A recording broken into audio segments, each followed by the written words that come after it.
All right, 111 folks, let's pick this back up. We're still in Unit 1 at this particular point. We're looking at this is probably the third version or the third discussion part of the evolution of man and his changes over time.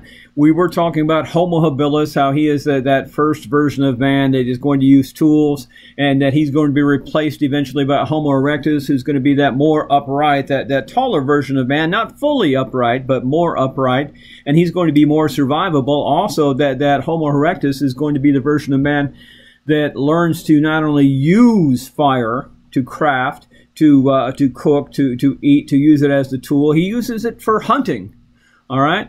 Think about the fact that this version of man is hunting things that are much larger than him, much more vicious than him.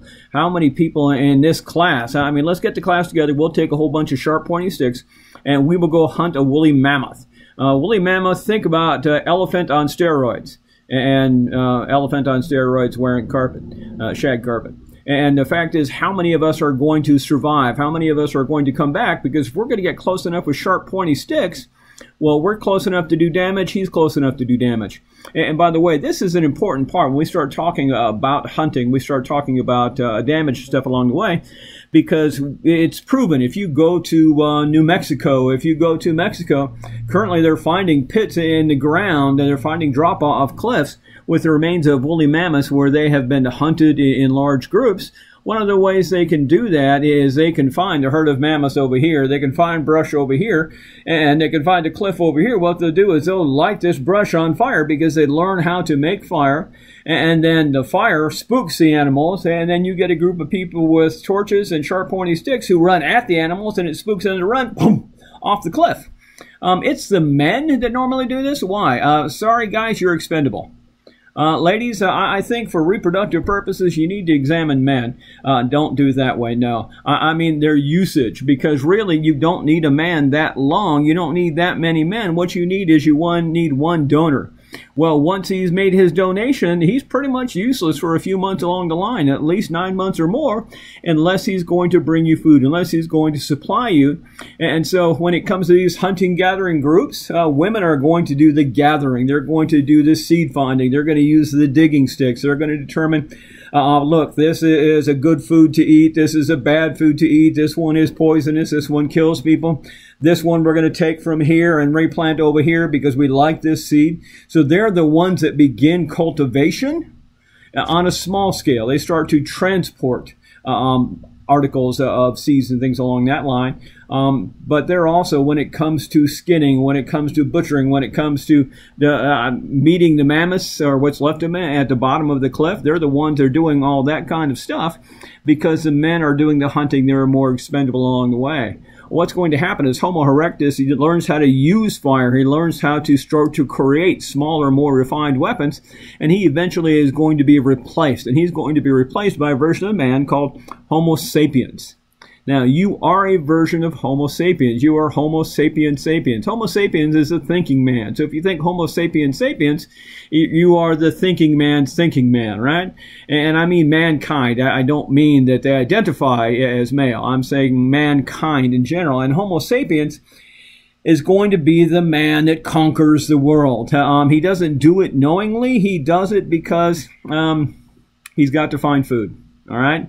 He's got to find shelter. He's got to find hospitality. He's going to be the one with the brain pan that's more up here and not so much back here. Not so much memory as it is forward thinking, transitory thinking. He's going to be the one that sets sail. He's going to be the one that during the Ice Age, and that's really when this is, folks, is the Ice Age, where you have literally, millions of tons of ice frozen in the middle of these continents. And as weather starts to change, because it's climate change, and climate change is real, regardless of what part of the government you're in, but climate change is real. As the world starts to thaw, it's going to thaw along the edges of these big continents first. It's going to thaw in these habitable zones first. That's why mankind occurs in parts of Africa. That's why mankind occurs in parts of Central America. That's why he occurs in the Middle East, because that's a more hospitable zone. And what's going to happen is mankind is going to become transitory. He's going to follow the food. Well, when you start talking about mankind following the food, when you start talking about this version of man, I want you to remember what the world looks like. Whether you want to look at Pangea or Pangaea, you know, the one big mass. Whether you want to look at continental drift and the idea that we start with one huge continent, it breaks apart and shatters apart and becomes several different continents. What you have to realize is, yes, we have continents, yes, we have oceans. Most of the water is not in the ocean. So in some of these areas that we have right now that are separated by bodies of water, in our current version are not separated by bodies of water, because Earth is a closed cycle. And as part of a closed cycle, there's only so much water. Well, if most of that water is currently piled up on the continents, in snow, in icebergs, in glaciers, well, there's a lot less water in the sea. So it allows man to be more transitory. It allows him to follow the food, because that's very often what he's doing. And he follows the food along the edges of the continent. So what will happen is Homo sapiens is going to leave home. And in leaving home, he's going to encounter other people, because he's not the only version. And so the textbook talks about Cro-Magnon man. It talks about Neanderthal man. There's another version that's important, Denisovan, Denisovan.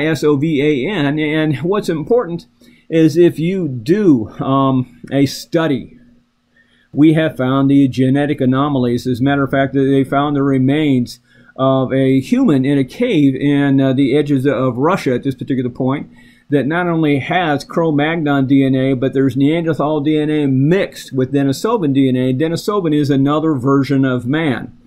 It turns out that Homo sapiens is the most successful version, the most survivable version. But as he gets around, as he transits the edge of the continents, he gets around. All right, there is proof that he interbreeds.